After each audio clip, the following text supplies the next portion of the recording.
नमस्कार स्टूडेंट्स, कैसे हैं आप सब लोग। आप सबका एक बार फिर से स्वागत है Byju's exam prep IAS Hindi के यूट्यूब चैनल पर। आज है 25 अक्टूबर 2022। आज हम लोग देखेंगे कि हमारी दैनिक क्विज की श्रृंखला में कौन कौन से महत्वपूर्ण प्रश्न हैं। सत्र को शुरू करने से पहले एक महत्वपूर्ण सूचना, कल यानी कि 26 अक्टूबर को रात्रि 8 बजे से आपके लिए साप्ताहिक अंतरराष्ट्रीय संबंध की जो श्रृंखला चलाई जाती है, तो उसका 69वां सेशन है, तो इसको देखना बिल्कुल मत भूलिएगा। चलिए पहला प्रश्न देखते हैं।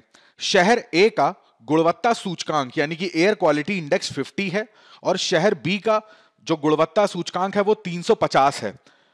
मानव स्वास्थ्य के लिए कम जोखिम के साथ किस शहर को अच्छी गुणवत्ता वाला माना जा सकता है? ये आपके ऑप्शंस हैं, करने का प्रयास करिए। अब देखिए, जैसा कि आपको पता है कि दिवाली का त्यौहार गया है अभी अभी, तो उसमें एयर क्वालिटी इंडेक्स जो है वो वेरी पुअर की श्रेणी में आ गया था दिल्ली में, और मुंबई के अंदर मॉडरेट लेवल का आ गया था। अब जैसा कि यहां पर इस तालिका में आप देख पा रहे हो, आपको याद होगा थोड़े दिनों पहले हम लोगों ने द हिंदू के एक सत्र में ग्रैप एक्शन प्लान के बारे में डिस्कस किया था, जो दिल्ली के अंदर एक्टिवेट होना था। कमेंट करके बताइए ग्रैप एक्शन प्लान क्या था। तो उसके अंदर ये जो एयर क्वालिटी इंडेक्स है तो 0 से 50 में रहती है तो इसको गुड माना जाता है, 51 से अगर 100 के बीच में होती है तो सेटिस्फैक्टरी माना जाता है। इस तरीके के ये कई सारे रेंजेस दे रखी हैं, उसके हिसाब से एयर क्वालिटी इंडेक्स जो है उसको यहां पर नापा जाता है। अब आप देख पा रहे होगे जितना क्वालिटी इंडेक्स कम होता है उतनी ही जो वायु होती है उसकी गुणवत्ता अच्छी होती है। अब ये चीज याद रखिएगा, इस पे तो प्रारंभिक परीक्षा में प्रश्न पूछा जा चुका है कि जो एयर क्वालिटी इंडेक्स होते हैं उसमें 8 प्रदूषक हैं, PM10, 2.5, NO2, SO2, carbon monoxide, ozone, ammonia, lead. इन 8 का नाम याद रखिएगा, बहुत इंपॉर्टेंट है। वापस चलते हैं अपने प्रश्न पर। तो अब आपको प्रश्न का उत्तर समझ में आ गया होगा कि इसका आंसर क्या हो जाएगा, ए, यानी कि शहर ए का है 50, तो ये अच्छा वायु गुणवत्ता सूचकांक माना जाएगा। अगला प्रश्न, सूर्य ग्रहण के संदर्भ में निम्नलिखित कथनों पर विचार करना है। वलयाकार ग्रहण तब होता है जब चंद्रमा पृथ्वी से सबसे दूर होता है। सूर्य ग्रहण के दौरान अत्यधिक तीव्र सूर्य प्रकाश से आंखों को होने वाले मुख्य खतरे अवरक्त विकिरण, यूवी विकिरण और अत्यधिक दृश्यमान प्रकाश विशेष रूप से नीली रोशनी से होते हैं। नग्न आंखों से इसकी एक क्षणिक झलक सुरक्षित मानी जाती है और इससे आंखों को किसी भी प्रकार का खतरा नहीं होता है। सही विकल्प का आपको पता लगाना है। अब देखिए, जैसा कि आपको पता है जो आंशिक सूर्य ग्रहण है उसको देखा गया है, तो इस वजह से ये न्यूज चर्चा में आ गई है। सूर्य ग्रहण आपको पता होना चाहिए जब पृथ्वी और सूर्य के मध्य में चंद्रमा आ जाता है, तो इसी स्थिति को हम लोग सूर्य ग्रहण बोलते हैं। अब ये टोटल 3 प्रकार का होता है। अगर पार्शियल की बात करते हैं तो पार्शियल में जो चंद्रमा की परछाई होती है वो क्या है कि सूर्य के पूरे भाग को ढकने की बजाय किसी एक हिस्से को ढकती है, तब इसको आंशिक बोलते हैं।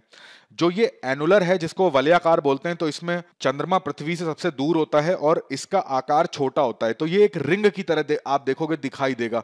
ठीक है, जो पूर्ण सूर्य ग्रहण होता है वो तब होगा जब पृथ्वी, सूर्य, चंद्रमा एक सीधी रेखा में आ जाते हैं। तो उससे क्या होता है कि पृथ्वी के किसी भाग में पूरी तरीके से अंधेरा छा जाता है। तो इन 3 कंडीशंस को याद रखिएगा। अब देखिए, वलयाकार ग्रहण जो एनुलर एक्लिप्स मैंने आपको बताया, तो उसमें चंद्रमा पृथ्वी सबसे दूर होता है, तो यह कथन हमारा सही हो जाएगा। सूर्य ग्रहण के दौरान जो यूवी किरण होती हैं और जो दृश्यमान प्रकाश होता है, इंफ्रारेड होता है, ये सब हमारी आंखों के लिए अच्छा नहीं होता है। आपको पता होना चाहिए, जो अगर यूवी किरण की बात करें तो ये हमारे रेटिना में पड़ती है, तो रेटिना के अंदर जो सेल्स होते हैं उसको ये नष्ट करने का प्रयास करती है। तो जब ये सेल नष्ट हो जाते हैं, और इन कोशिकाओं का काम क्या होता है, यही मस्तिष्क तक हमारी इंफॉर्मेशन पहुंचाते हैं जो भी हम आंखों से देखते हैं, तो इससे हमारी आंखों को बहुत बड़ा खतरा हो सकता है। अब तीसरा, तो नग्न आंखों से देखने पर बोल रहा है कि यहां पर किसी भी प्रकार का खतरा नहीं होता, तो ये कथन गलत हो जाएगा। तो इसका ऑप्शन हो जाएगा बी। बंगाल की खाड़ी में उष्णकटिबंधीय चक्रवात किन देशों को सीधे तौर पर प्रभावित करता है? बेसिक क्वेश्चन है, इसको करने का प्रयास करिए। अब आपको पता है सितरांग जो चक्रवात है उसके बारे में ये न्यूज है। सितरांग जो नाम है वो किसने दिया है? वो थाईलैंड ने नाम दिया है, इस चीज को भी ध्यान रखिएगा। तो ये भी बंगाल की खाड़ी में एक उष्णकटिबंधीय चक्रवात है जिसका अभी अभी जन्म हुआ है। वापस आते हैं प्रश्न पे। तो बंगाल की खाड़ी में अगर चक्रवात आएगा तो भारत, म्यांमार, बांग्लादेश, श्रीलंका, चारों ही देशों को प्रभावित करेगा, तो इसका ऑप्शन क्या हो जाएगा? डी। अगला प्रश्न देखते हैं। निम्नलिखित में से कौन सा चीफ ऑफ डिफेंस स्टाफ की अनिवार्य भूमिका नहीं है? प्रश्न को ठीक से पढ़ लीजिएगा कि मतलब इनमें 4 भूमिकाओं में कौन सी भूमिका नहीं होती है। Chief of defence staff committee के अध्यक्ष, स्थायी अध्यक्ष के रूप में कार्य करते हैं। रक्षा मंत्रालय के तहत सैन्य मामलों के विभाग के प्रमुख के तौर पर कार्य करना। रक्षा मंत्री के एकल बिंदु सैन्य सलाहकार के रूप में कार्य करना। युद्ध के दौरान भारत के परमाणु विकल्पों पर निर्णय लेना। अब चूंकि हमारे जो नए चीफ ऑफ डिफेंस स्टाफ हैं जनरल अनिल चौहान, तो ये राजौरी पोस्ट जो होती है जम्मू कश्मीर के अंदर, तो वहां पर इनकी विजिट हुई थी। इस वजह से चीफ ऑफ डिफेंस स्टाफ का जो मुद्दा है वो चर्चा में आ गया। अब चीफ ऑफ डिफेंस स्टाफ पे मैंने आपको एक पूरा लेक्चर नॉलेज सीरीज में यूट्यूब में पढ़ाया हुआ है, आपने नहीं देखा है तो उसको जाके जरूर देखिएगा। जब आप इन चारों ऑप्शंस में नजर डालेंगे तो आपको पता चल जाएगा कि परमाणु विकल्पों पर निर्णय लेना इनकी पावर में नहीं आता है, ठीक है। हालांकि ये इस समिति के सदस्य के रूप में काम करते हैं, ये बताते हैं कि क्या चीजें होनी चाहिए, बट इस पे निर्णय लेने का अधिकार इनको नहीं होता है। बाकी उपरोक्त तो तीनों ही कार्य जो होते हैं वो इनके अनिवार्य होते हैं। प्रारंभिक परीक्षा 2020 का प्रश्न है, देखिए, यदि आप अपने बैंक के मांग जमा खाते यानी कि डिमांड डिपॉजिट अकाउंट से 1 लाख रुपए की नगद राशि निकालते हैं तो अर्थव्यवस्था में तात्कालिक रूप से मुद्रा की समग्र आपूर्ति पर इसका क्या प्रभाव पड़ेगा? ये आपके सामने ऑप्शंस हैं, इसको लगाने का प्रयास करिए। अब देखिए यहां पर ना आपका जो कॉन्सेप्ट होता है, जो हम लोग पढ़ते हैं M0, M1, M2, M3, M4, इन कॉन्सेप्ट को आपको अच्छे से पता होना चाहिए। प्लस डिमांड डिपॉजिट अकाउंट जो होता है वो भी आपको अच्छे से पता होना चाहिए। देखिए जो भी ग्राहक होते हैं, अब बैंक में हम लोग अगर अपना पैसा जमा करा रहे हैं तो हम लोग बैंक के ग्राहक कहे जाएंगे। तो ग्राहक जो होता है ना, जब अपना ये जो मांग जमा खाता होता है, इससे यदि कोई भी पैसा हम लोग निकालते हैं तो इससे हमारी अर्थव्यवस्था में मुद्रा की जो ये समग्र आपूर्ति होती है इसमें कोई प्रभाव नहीं पड़ता। इस वजह से इसका आंसर क्या हो जाएगा? इसका आंसर हो जाएगा डी, मुद्रा की जो आपूर्ति है वो अपरिवर्तित रहती है। इस चीज को ध्यान रखिएगा। आज का तथ्य में टॉपिक हाईलाइट है वो है brain fog. Most important topic है, प्रारंभिक परीक्षा में ऐसे करके पूछ सकते हैं कि ब्रेन फॉग हाल ही में चर्चा में रहा, किस विषय से संबंधित है। देखिए होता क्या है, इसको थोड़ा सा उदाहरण से समझाता हूं मैं। यदि आप कभी, क्या होता है कि कभी बहुत दूर की यात्रा करते हैं ट्रेन से या कार से या प्लेन से, तो प्लेन से अगर यात्रा करते हैं तो एक वर्ड बड़ा फेमस है जिसको जेट लैग बोल देते हैं, ठीक है। तो यदि आप कहीं पर भी रात में यात्रा करते हैं या बहुत लंबी यात्रा होती है, तो यात्रा करने के बाद हमारे शरीर में क्या होता है, अचानक से कुछ परिवर्तन होते हैं। जैसे कि मान लीजिए हमें नींद ना आना, ठीक है, अत्यधिक थकान महसूस होना, कुछ भी सोचना, थोड़ी देर के लिए क्या होता है कि सोचने समझने की जो शक्ति होती है, तो ऐसा लगता है कि हम इतनी ज्यादा थकान, बॉडी पेन के चक्कर में क्या होता है कि वो शक्ति हमारे पास रहती नहीं है। तो ऐसी कंडीशन में जब हम बहुत दिनों तक सो नहीं पाते हैं, मान लीजिए आप पढ़ाई कर रहे हैं, ठीक है, 2-3 दिन बाद आपका एग्जाम है, तो रात में 1-2 घंटे की आप नींद ले रहे हो, 3 घंटे की नींद ले रहे हो, तो आपकी बॉडी जो है वो काफी ज्यादा थक चुकी है। तो उस केस में क्या होता है कि ज्यादा कुछ सोचने समझने की शक्ति रह नहीं जाती, निर्णय लेने की शक्ति रह नहीं जाती। तो ऐसी कंडीशन को हम लोग ब्रेन फॉग के नाम से जानते हैं। सो नहीं पा रहे हैं पढ़ाई करने की वजह से, यात्रा करने की वजह से, ठीक है, तो उस समय जो तनाव होता है उसी तनाव को ब्रेन फॉग नाम दिया जाता है।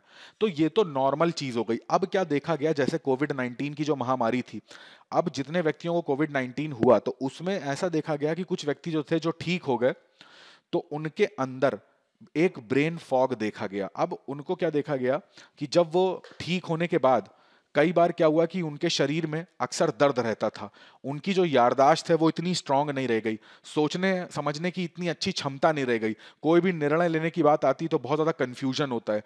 तो इस टाइप के जो ये कई सारे सिम्टम्स देखे गए, इनको एक सम्मिलित रूप में क्या बोला गया, ब्रेन फॉग। ऐसा नहीं है कि ब्रेन फॉग कोई एक बीमारी है, वो कई सारे जो सिम्टम्स होते हैं उनका एक कलेक्शन है जो मैंने अभी आपको बताया।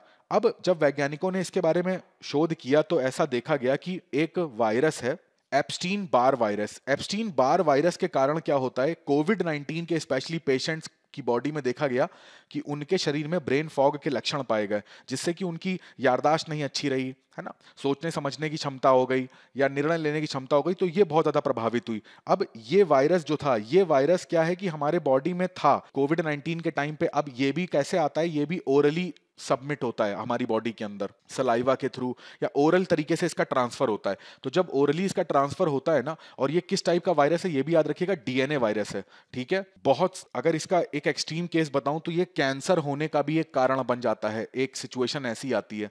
तो इस वायरस के कारण जो था वो ब्रेन फॉग जो है वो हमारे शरीर में ब्रेन फॉग के जो सिम्टम्स थे कोविड-19 पेशेंट्स जो रिकवर कर गए, बेसिकली उनके शरीर के अंदर ये पेशेंट देखे गए। तो इस चीज को याद रखिएगा। जैसे यहाँ पे लिखा हुआ है कि लैक ऑफ मेंटल क्लैरिटी, इसका कमी हो जाती है, पुअर कंसंट्रेशन, ध्यान केंद्रित नहीं होता है, तो उसी चीज को हम लोग क्या बोलते हैं, ब्रेन फॉग। तो आज के सत्र में बस इतना ही रखते हैं। मैं आशा करता हूं आज का सत्र आपको अच्छा लगा होगा। अच्छा लगा है तो वीडियो को लाइक, शेयर और चैनल को सब्सक्राइब करना बिल्कुल मत भूलिएगा। मिलते हैं आपसे अगले सत्र में कुछ नए प्रश्नों के साथ। तब तक अपनी पढ़ाई करते रहिए, स्वस्थ रहिए और अपने माता पिता का बहुत सारा ध्यान रखिए। आप सभी का बहुत बहुत धन्यवाद।